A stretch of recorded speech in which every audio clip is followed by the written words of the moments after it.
शिंदेच्या शिवसेनेचे आमदार निलेश राणे यांनी स्वबळावर लढण्याची तयारी ठेवण्याचे आदेश हे कार्यकर्त्यांना दिले। भविष्यात एकटं लढावं लागलं तर आपली तयारी असली पाहिजे। उद्या येणाऱ्या जिल्हा परिषद व पंचायत समितीवर आपला भगवा फडकवायचा असेल तर तुम्ही तयारीला लागा, असा आदेश आमदार निलेश राणे यांनी शिवसेनेच्या पदाधिकाऱ्यांना दिलाय। माजी मुख्यमंत्री तथा उपमुख्यमंत्री एकनाथ शिंदे यांच्या वाढदिवसानिमित्त कुडाळ इथं शिवकार्य सदस्य नोंदणी अभियानाचा शुभारंभ करण्यात आला। त्यावेळी उपस्थित पदाधिकाऱ्यांना संबोधित करताना निलेश राणे यांनी गरज पडल्यास एकटं लढण्याचे संकेत दिले। समजा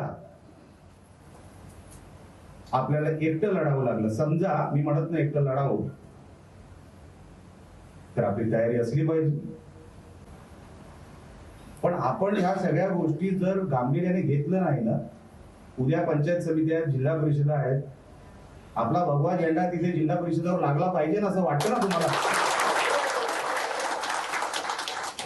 मग त्याच्यासाठी तुम्ही मैदानात उतरलं पाहिजे। कुठल्याही आदेशाची वाट बघू नका, कोणी आदेश देणार नाही।